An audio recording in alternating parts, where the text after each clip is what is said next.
Magandang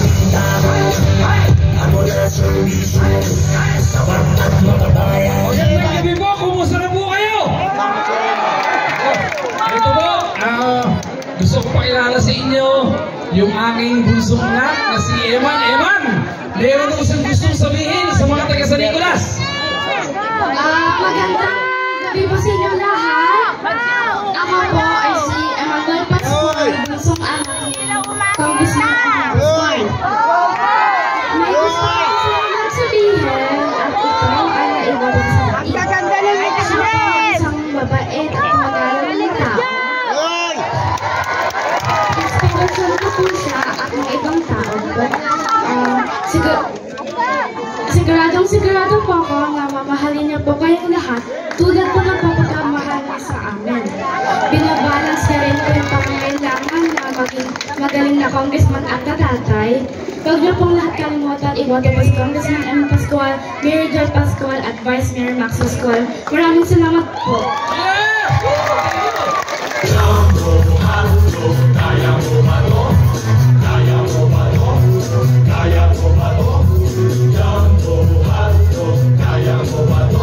Hindi kami bato para mamatalo dyan buhay. Kaya mo ba to? Sumakay ka na lang, trip mo rin dito. Nakuha lang, sige subukan mo.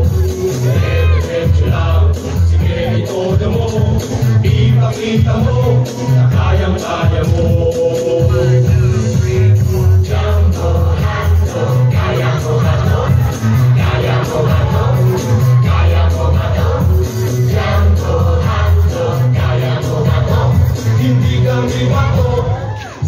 Salamat po. Thank you, Eman. Salamat yung anak. Ayan. Ito yung may taga-kampanya na ako. Ito, ang daming binasa ni Joy. Pero, dalawa yung gusto kong basahin eh. Asan yung kulay blue kanina dyan? Yung sa tiger. Halika dito, asan ba? Ayan, halika. Halika dito. Ito isa muna. Oh. I love you, Kong Emeng. Mas mahal kita kesa sa asawa ko. Woo! I love you too. Ito, ano ba yan? Hindi basa. Halika dito, patingin lang. Ito ha, babasahin ko lang to ha. Kong Emeng at Mayor Joy Pascual.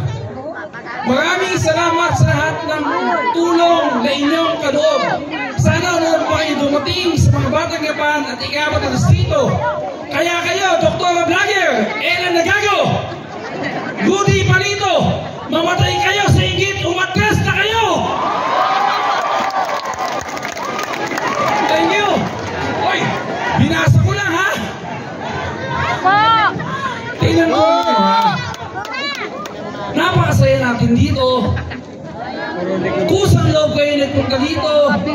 Maraming salamat. Wala kahit na 5 ayuda. Wala kahit isang butil na bigas. Andito tayo ngayon, pinapakita ninyo ang suporta nyo sa amin. Pero ang sinasabi, nung dating Congressman Rudy Antonino, lahat daw ng ito, palabas lang.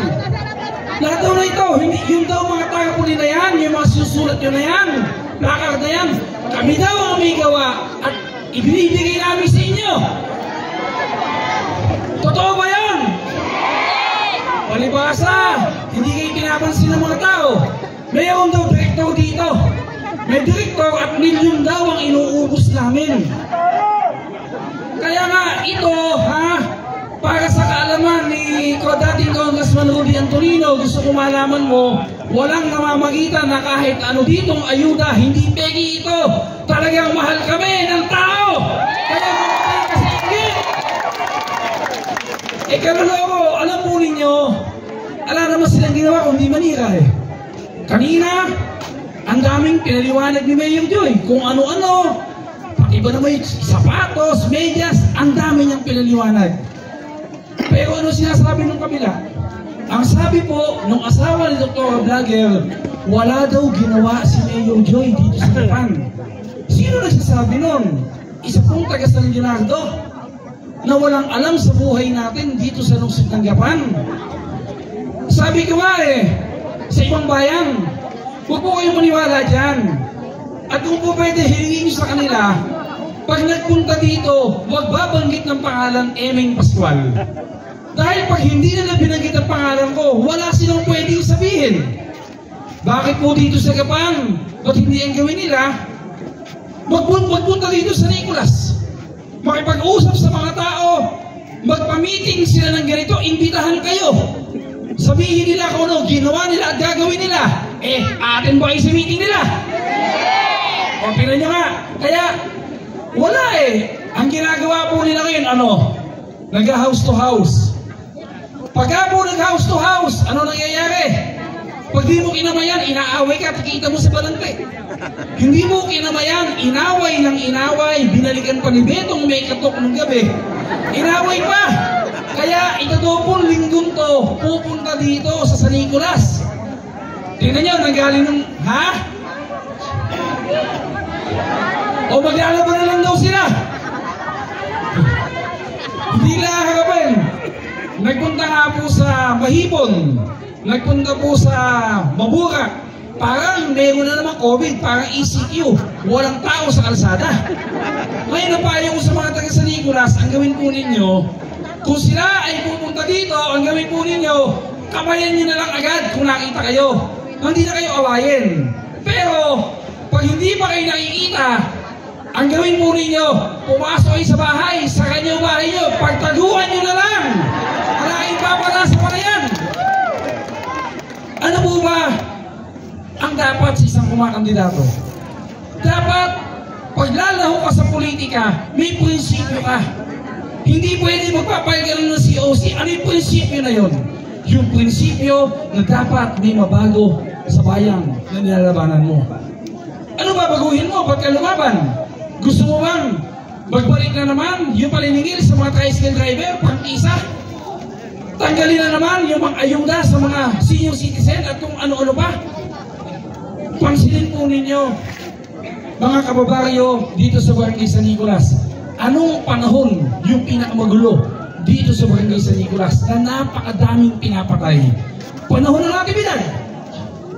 Nung panahon nila, tayo po, awa ng Panginoon Diyos, nung ako po nanungkulan at saka po si Mayor Joy, isa sa pinakamatahimik na lungsod sa buong Region 3, ang lungsod ng Gapan, at yan, pinagmamalaki po natin yan. Pinuproteksyon na natin ang mga tao dito. Ano po ba yung mga sinasabi nila sa atin? Katulad po ba naman ng ospital? Yung ospital na kinokontra nila, na hindi daw natin kaya, wala daw ganyang kalaking pera ang ating lungsod. Ano po nangyari? Ayun, nakatayo na, 3 buwan na lang po, pinakamatagal, under na yung ospital na yan. Para sa yung ospital na yan? Ang gusto po kasi namin, wala nang mauutang pag may sakit sa Gapan.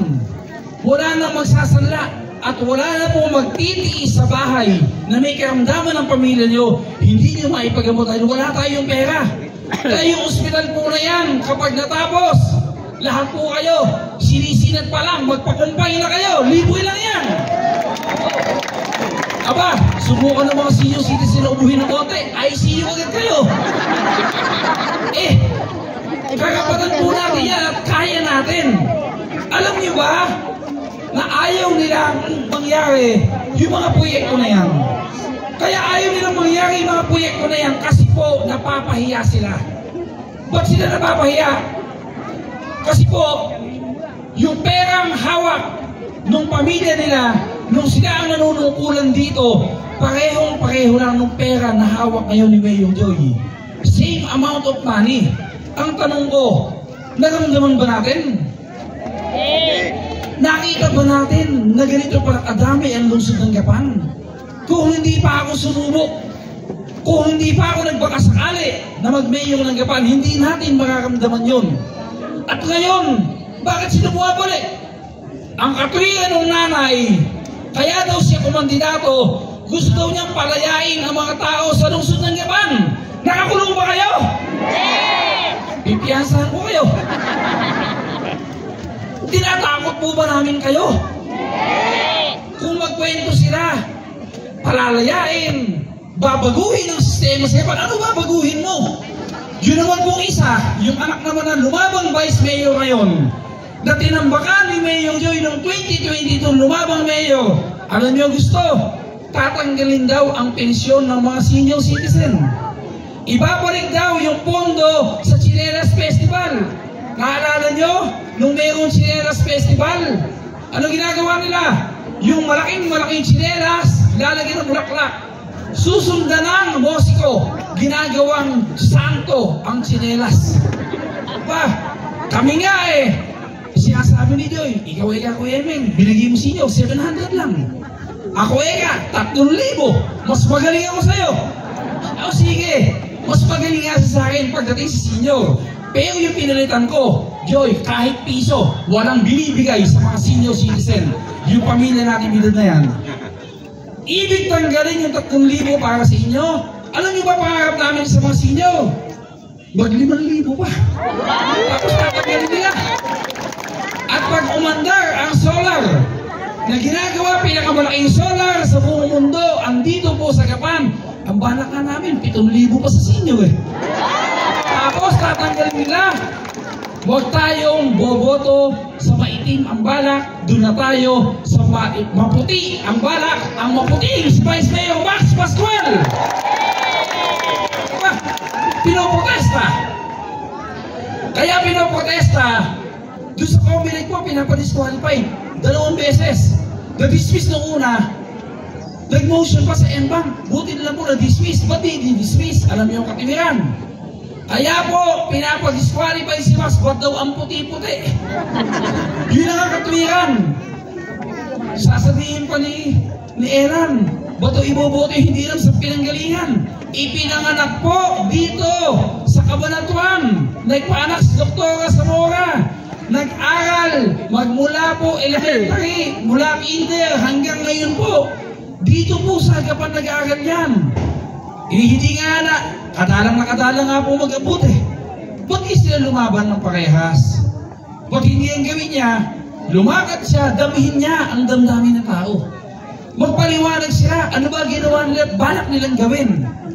Abay, ang gusto po, manalo sa disqualification. O yun naman kapatid, nasuking-suki ko. Nilabanan kong mayor, nilabanan kong congressman. Alam po ninyo kung bakit daw niya gustong lumaban ng congresswoman uli. Gusto daw niyang ibalik yung tunay na serbisyo. Makatotohanan ng serbisyo. Naramdaman niyo ba yung makatotohanan ng serbisyo na yun? Ako po, hindi po sa pagyayabang. Sa kasaysayan po ng mga naging congressman sa ika-4 na distrito, pinakamalaki ang pondong inuwi ko nung panahon ko bilang congressman. Pagsamasamahin po yung 9 na taong upo ng Antonino, isang term ko lang po yun, hindi pa nila kayang pagtayan yung lahat ng pondong inuwi ko dito po sa ika-4 na distrito. Scholar lang, nakita po ninyo scholar. Huwag na yung distrito, pag-usapan ng Gapan. Ang scholar, wala akong pakialam kahit na 10 ang estudyante sa isang pamilya. Basta nag-aaral ka, scholar and congressman namin. Hindi kailangan ng backer. Hindi ko po pinadadaan sa leader o sa mga politiko. Magpalista kayo dyan. Wala akong pakialam kung sino binoto nyo. Basta scholar kita, mag-aral kang mabuti. Sila po, ano ginawa nila ngayon? Dahil nakita nila kung gaano ako kalaking tumulong sa mga may sakit. Testigo po kayo lahat. 2022 na upo ang congressman hanggang ngayon 2025. Sa may sakit pa lang, mahigkulang 300 milyon ang naitulong ko sa mga taong may sakit, lalo na po dito sa lungsod ng Gapan. Ano ginawa nila? Sumulat po sa nasyonal. Inireklamo ko, bakit daw si Congressman Emeng patuloy pa pagtulong sa may sakit? Panahon na ng eleksyon, kampanyahan na daw. Ano po nangyari? Nagtagumpay sila, na-hold ang budget ko. Ang tanong ko, masaya pa sila nun? Ako ba ang naapektuhan? Ako ba na perwisyo? Hindi po. Taong bayan. Pwede ba natin sabihin sa inyo ngayon na sakit, huwag ka munang dadapo? Pwede ba natin sabihin sa sarili natin, wala munang magkakasakit pagkatapos ng eleksyon? Pwede ba nating sulatan yung sakit? Na sakit, huwag ka muna dadapo, bumalik ka na lang pagkatapos ng eleksyon. Kawawa lang iya kong mga tao. Akala nila, mapapahina nila ako dahil doon. Huwag po kayo mag-alala. Dahil napahold nila yung budget ko, nagbukas naman ako ng alkansya. Basta taga sa Nicolas. Bakit po kay ABC, tuloy-tuloy ang pagtulong ko. May sinatin lang sa inyo, magpupay na kayo ako magbabayad. Wala pong nabago. Yung ospital natin, bakit po hinangad ko at nila Mayor Joy na matuloy yan? Ano problema natin? Ang unang problema ng bawat tao, deposito. Pag wala kang pang deposito, hindi ka tatanggapin, tama. Pagkatapos, pag magaling ka na, pagtubos naman sa ospital, hindi ka makalabas. Minsan na ako sa iswa doon. Yung pong ospital na yan po ang tatapos sa pagiging kawawa ng lahat ng tao dahil lahat po doon papasok VIP, walang kailangang deposito at kahit po may pera kayo, pagpalabas sa inyo ng ospital, magaling na kayo, walang cashier yung ospital na yan. Lahat po tayo libre, wala pong babayaran. Piso. Pinapanalangin naman nila ngayon, 1 linggo na daw mag-ooperate yan. Para daw napaka-imposible na i-operate ang libre doktor, libre gamot, libre lahat. Walang imposible. Dahil may pera ang Japan. Basta, wag lang magnanakaw yung nakaupo. Hindi po magnanakaw o nakaupo. Kaya lahat po kayo, sagot pag kayo nagkasakit. Ganoon lang po kasimple yun. At ako, bago po ako matapos sa inyo, gusto ko pong ikwento sa inyo yung lagi namin pinag-uusapan nila Mayor Joy. At ang tatay ko, sinasabi po namin palagi na yung pagiging nasa politika, yung pagiging nasa posisyon, hindi po ito forever. Sandali lang po, matatapos ang term namin. Hindi na po kami mamumuno dito sa Japan. May papalit na bago. Bata, mas magaling. Pero, kapag nangyari po yun na kami wala na sa katungkulan, ang gusto po namin, lalabas kami ng bahay, walang katungkulan, ordinaryong tao, pero kaya namin tumingin sa mata ng mga tao na noong panahon namin, ginawa po namin ang lahat ng magagawa namin para po maipakita at maparamdam sa inyo ang dekalibreng serbisyo na pinapangako po namin lagi. At sana po magtulong-tulong tayo na yung papalit sa amin, hindi po manggagaling sa pamilya na aktibidad. At kami naman po ay nakakako sa inyo, hanggat sila ay kumakandidato, hindi po kami hihinto sa paglaban dahil hindi po tayo papayag na magbalik sa kapangyarihan yung mga natibidad na yan dahil kawawa po ang mga tao sa lungsod ng Japan. Tulungan po ninyo kami! Huwag mangyari yan! Salamat pare! At ngayon po, ngayon, bago po ako matapos, 1 minuto na lang. Gusto ko pong malaman yung lahat na ayoko sa GP Party List. Ayoko. Sasabihin nila, ang GP Party List ay para sa taga-Japan. Hindi po eh. Alam niyo kung bakit?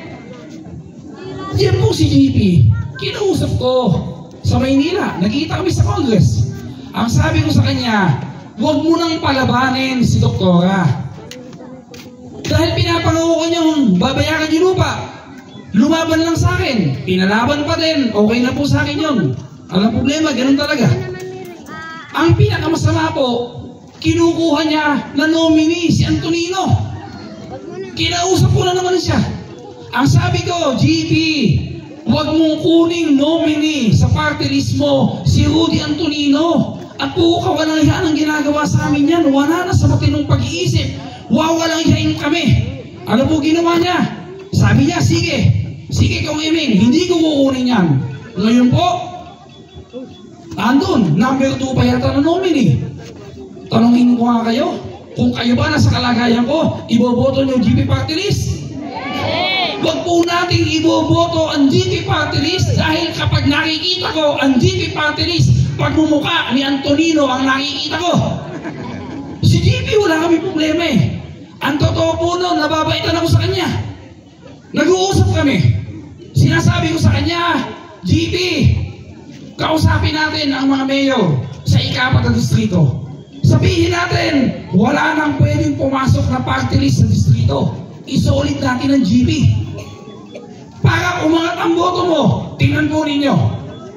Dito sa Gapan, para manalo kang party list na konsyal ng lungsod, kailangan mo 28,000 na boto. Para manalo ka, pang-10 ka pa nun. Ano ang boto ng GB party list dito? Lahat binibigay na niya, bigas, pera, 20,000. Ang ibig sabihin, ang GB party list kahit konsyal hindi mananalo dito. Dahil mabait si GB, gusto ko umangat ang boto niya. Kaya lang po, uulitin ko tanong ko sa inyo.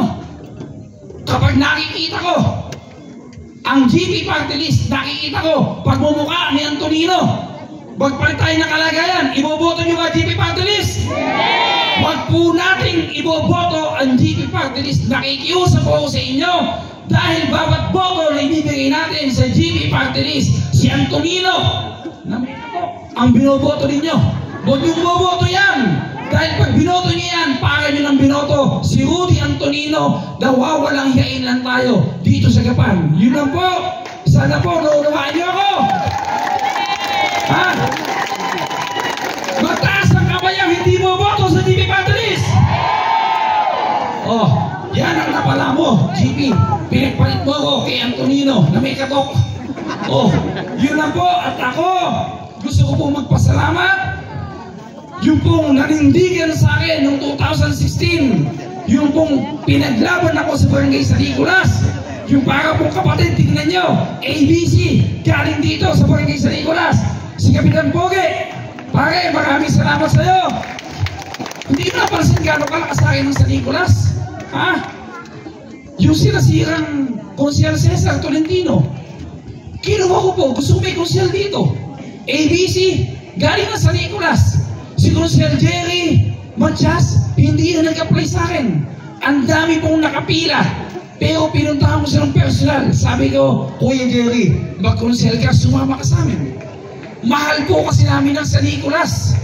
Oh, at maraming pong salamat kay Vice Mayor Rodel Manchas, Kuya Rodel. Maraming salamat, napakabuti pong tao. Ha? Ha? O saka si Konsyala Josie de la Cruz. Ayan, ako, Joy, mahusay yan, Joy, 3-term consider yan. Ha, magaling yan. At dito po sa barangay San Nicolas, kung saan po pinanganak ang tatay namin, tandaan po ninyo, hindi po namin kayo pababayaan basta tagat San Nicolas. Priority po namin. At kahit ano pa sabihin nila, na si tatay daw, si Boy Paslan, si tatay daw, walang hiya. Naku po, sa dami ng natulungan ng tatay ko, hindi tatalab yung panalangin nila. Si tatay, 81 anyos, kapitan pa sa Papuan, malakas pa sa Kalabaw, huwag silang mainip, mauna pa silang lahat kay tatay. Diba? Dahil ang nagpapalakas sa tatay ko, yung pagtulong sa taong bayan. O kaya, uulitin ko, ha? Huwag niyong abangan si Boy Pascual. Mauna kayong iyahatid sa Mahino habang si tatay tatawa-tawa. Di ba? Maraming mo salamat. Andito po kami humaragap sa inyo. Konsyal Tarat de Guzman, Konsyal Nani Yu, Konsyal Jeff Bautista, Konsyala Jema Caral de Pangilinan, Konsyala Ami Hernandez, Konsyal Jay Mariano, Konsyal Obeng Bautista, Konsyal Arnel Texon, Konsyal Ser Pajernos, Konsyal Jerry Manchas. At dito po, yung pong pinapadisqualify, dito na tayo sa may maputi na bala sa taong bayan. At dito po ang susunod na Vice Mayor Max Pascual. At yung pong aking kapartner, Bagutong 2016, tulungan po natin, walang katalo-talo. Number 1 po sigurado, board member, Dodong Bautista. Eh, yung kanina pa nagyayabang sa akin, mas magaling daw siya. May bracket po sinusulat doon, Joy, nauna ako sa iyo dito. Ano sabi ng mga tao? Kong Eming. Ay, ayoko, hindi kayo nilibo eh.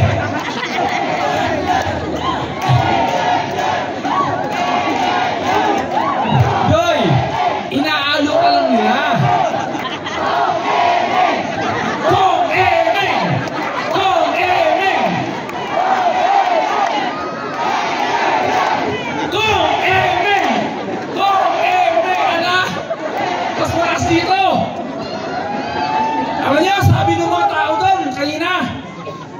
Kung Emeng, yung kapatid mo, mahusay na mayo, pero wala sa kalingingan nyo. Kaya pagtagaan nyo na po, ang hindi matatalo at manatiling mayo ng Luzon, Tagkapan, Mayor Joy Pascual! Ayan, andito po, Paking Pogi, pwede ka ba magpunta dito? Kapitan Pogi, Kuya Rodel, si Vice Mayor Rodel Pascual, si Kuya Rodel Matias, ayan, pwede dito. Dito kayo, ayan, andito po, ha? Ayan, Paking Pogi, baka may akong sasabihin sa mga taga San Nicolas. Ako, kinabahan pa ako. Nananahimik na lang ako sa isang sulok eh. Matanaw pa ako ni Pare Emeng. Ayan, ako, pagyayabang ko ngayon, unang-una sa Team BP. May ebidensya na po ako, Mayor, Kong, at ang mga konsehal. Nakita nyo, andito ng lahat yung taga San Nicolas. Ilan po, nagpapasalamat ako sa inyo lahat.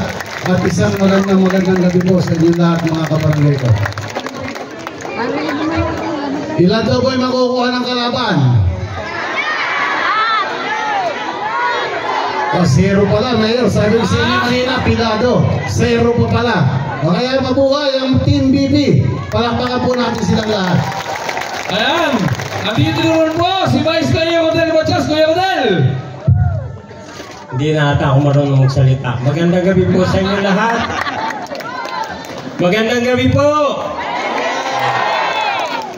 Unang-una po, nagpapasalamat ako sa magkapatid, kay Kong Emeng at kay Mayor Joy, at pinagkatiwalaan po nila ako muli na maging direktor ng NECO.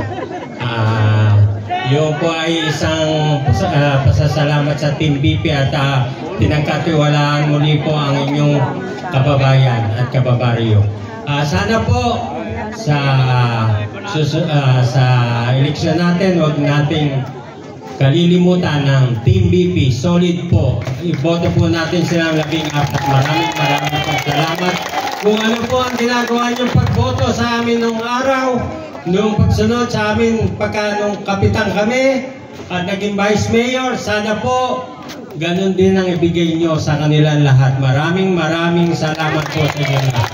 Salamat, napakasarap papakinggan yung sinasabi yung dalawang mga kaibigan natin na andito. Si Consiala Josie de la Cruz. Ay, ako, binubunjay kanina pa Consiala Josie, halika dito. Eto, Majoy, Maring Joy, sure win na tayong lahat. Team BP. Masisirohin natin. Masiro kaya natin? Pasalamat tayo sa kay Kong, kay Mayor Joy, kay Vice Mac, at kay Bukal Dodong. Yan po ay napakabuting tao ng mga Pascual. Hindi po totoo na si Paring Boy ay masama ang ugali. Yan po ay napakabait na tao. Salamat, Consiala Josie. Alam mo, sa totoo lang, ha? Manhid na ang mga tao sa paninira nila sa pamilya namin. Kung yung pong paninira na yan epektibo, hindi sana ako nanalong mayor noong 2016. Okay? Tapos, lagi nilang babanatan, si tatay, hindi naman kandidato ang tatay ko. Abe, lahat na, pati si Jose Rizal, gusto nila tatay ko nagpapatay. Ba't di na ihabla? Hindi ba? Alam problema nila sa buhay. Ang totoo po nun, ang tatay ko wala pong ginawa kundi tumulong sa taong bayan, at yan po ang nakita namin ni Mayor Joy at ni Vice Mayor Max. Huwag po kayong mag-alala. Andito po kami ngayon sa inyong harapan, hindi na po bilang politiko, bilang inyong kapatid, pamilya, at tagapagitan sa atin ng Panginoon Diyos na nagsasabit na nangako sa inyo na sa mga darating na panahon, hanggat kami ang pinagkakatiwalaan nyo, gagawin namin ang lahat ng magagawa namin upang maibigay ang decalibrate servisyo dito sa Lungsod ng Gapan. Maraming salamat